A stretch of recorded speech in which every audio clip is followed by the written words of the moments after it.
ये नदियाँ, ये पुलिया और वो टूटी हुई बिल्डिंग गवाह है इतिहास की सबसे बड़ी दुखद दुर्घटना की, जो आज से करीब 80 साल पहले हिरोशिमा में हुई थी। 6 अगस्त सन 1945 के दिन सुबह 8:15 बजे। यही है वो जगह जहां पर 6 अगस्त की 1945 का वो दिन था। एटम बम, बल्कि कहना चाहिए सुबह थी, सुबह के 8 बजे थे। लोग अपने काम पर जाने के लिए घर से बाहर निकले थे। बच्चे रंग बिरंगी पोशाक पहने स्कूल की ओर निकल पड़े थे। कुछ बच्चे सड़कों पर भी खेल रहे थे, कुछ लोग चहलकदमी कर रहे थे। एक तरह से कहना चाहिए कि आम दिन की तरह ही वो दिन था, कोई अंतर नहीं था। और वैसे भी हिरोशिमा पर कभी वर्ल्ड वार 2 के दौरान कभी अटैक नहीं हुआ था, इसलिए वहां के लोगों को किसी किस्म की कोई चिंता नहीं थी। लेकिन ठीक 8:15 बजे एक ऐसा धमाका हुआ जिससे पूरा शहर ध्वस्त हो गया। किसी को समझ में नहीं आया कि ये हुआ क्या।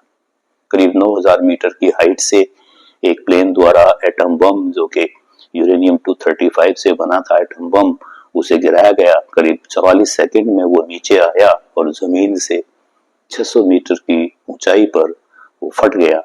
और उसकी वजह से जो हीट एनर्जी और जो प्रेशर एक तरह से क्रिएट हुआ, शॉक वेव्स जो क्रिएट हुई, उससे जमीन पर करीब 1.5 से ज्यादा किलोमीटर के दायरे में जो कुछ भी था सब कुछ ध्वस्त हो गया। ज्यादातर मकान वहां पर लकड़ी के बने होते थे उन दिनों में, वो सब टूट के बिखर गए और धीरे धीरे हीट की वजह से उनमें आग लग गई। कुछ कंक्रीट की बिल्डिंग्स थी, बहुत मजबूत थी क्योंकि वहां पर भूकंप बहुत आते हैं, लेकिन वो भी काफी हद तक डैमेज हुई। और जो ये बम गिरा, वैसे इसे प्लान किया गया था कि टी ब्रिज, जो सामने हमने देखा है, टी ब्रिज पर से गिराने का, क्योंकि ये एक ऐसा लैंडमार्क था जो कि ऊपर से अच्छी तरह नजर आ रहा था। इस पर इसको गिराने का निर्णय लिया गया था, लेकिन तेज हवा के कारण थोड़ी सी दिशा जो है वो बदल गई और ब्रिज से करीब 150 मीटर दूर एक वहां पर हॉस्पिटल था, उस पर वो बम का सबसे ज्यादा असर हुआ, जिसकी वजह से न सिर्फ बिल्डिंग टूट गई बल्कि हॉस्पिटल स्टाफ 90%, कहते हैं 90% डॉक्टर्स और नर्सेज की डेथ ऑन द स्पॉट हो गई। इसके साथ में दूसरी बिल्डिंग थी जो काफी डैमेज हुई थी, लेकिन आज उसे प्रिजर्व करके रखा गया है। करीब 3.5 लाख की आबादी वाले हिरोशिमा शहर में उस समय कहते हैं 1,40,000 लोगों की मौत एक दिन के अंदर हो गई थी। लोग इमीडिएटली जैसे एकदम से, जैसे हीट वेव की वजह से जो उसमें सब जल गए, झुलस गए, उनकी स्किन टूट के टपकने लगी, दर्द से बिलखते हुए लोग कराते थे। किसी को कुछ समझ में नहीं आ रहा था कि ये हुआ क्या है। कई घंटों बाद जाके ये समझ में आया कि कोई बहुत बड़ा अटैक हुआ है, किसी बड़े बम से अटैक किया गया है। और बाद में जिसका पता चला कि ये एटम बम था जो हिरोशिमा पर गिराया गया था। 1,40,000 लोगों की डेथ।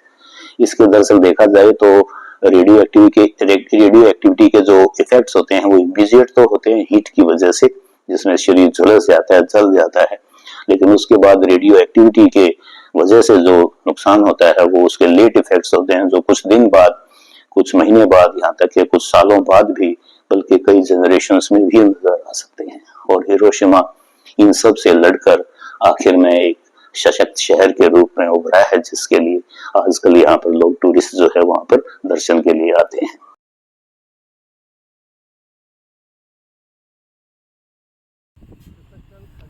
सब कुछ जैसे तहस नहस हो गया था, लेकिन आज 80 साल बाद यहाँ पर टूरिस्ट आते हैं देखने के लिए, उस जगह को फील करने के लिए।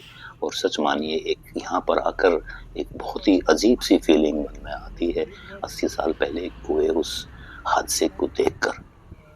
यहाँ पर अब हिरोशिमा मेमोरियल पीस पार्क बनाया गया है। ये वो नदी है आप देख रहे हैं, इस नदी, और वो सामने पुल है जिसे टी पुल कहा गया था। दरअसल इस जब हिरोशिमा पर बम डालने का निर्णय लिया गया तो इसे इस पुल पर गिराने का इरादा था, लेकिन हवा क्योंकि थोड़ी सी तेज चली और तो उसकी वजह से बम जो था उसका असर थोड़ा सा वो थोड़ा सा दूर हो गया। करीब 150 मीटर दूर ये जो बिल्डिंग है ये कमर्शियल और एक कमर्शियल बिल्डिंग थी, बेसिकली कमर्शियल और सामाजिक कुछ इसके अंदर था इस तरह का, जिसके साथ में एक हॉस्पिटल था। दरअसल हॉस्पिटल के ऊपर वो बम करीब 150 मीटर दूर, इस पुल से 150 मीटर दूर वो बम गिरा, जिसकी वजह से वो बिल्डिंगें बिल्कुल तहस नहस हो गई। और कहते हैं कि हॉस्पिटल के करीब 90% स्टाफ, डॉक्टर्स, नर्सेज सब उसमें मर गए थे।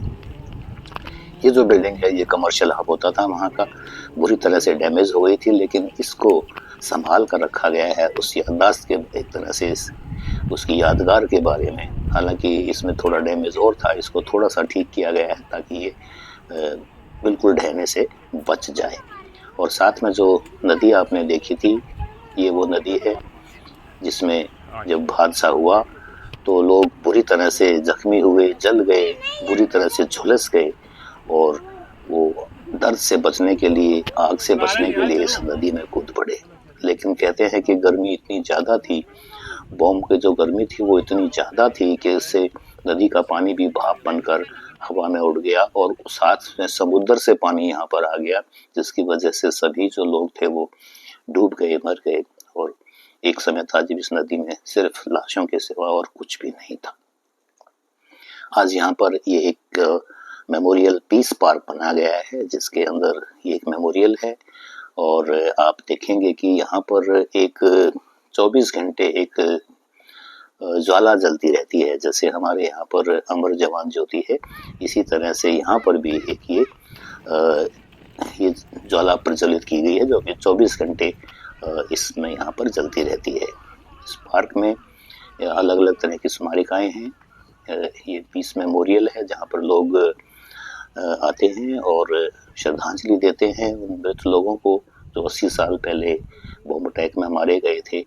बहुत ही एक भावुक दृश्य होता है जब हम यहाँ पर खड़े होते हैं इस पार्क के बीच में, इस मेमोरियल के सामने। उस समय कहते हैं, उस समय हिरोशिमा की आबादी जो थी वो करीब 3.5 लाख के करीब थी।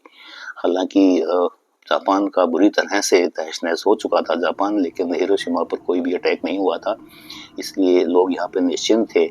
लेकिन फिर उसके बाद जो हुआ वो इतिहास की सबसे बड़ी दुर्घटना बन के रह गई। अब ये शहर जो है पूरी तरह से एक तरह से पुनर्निर्माण इसका किया गया है और बिल्कुल एक आधुनिक शहर की तरह से इसका डेवलप किया गया है।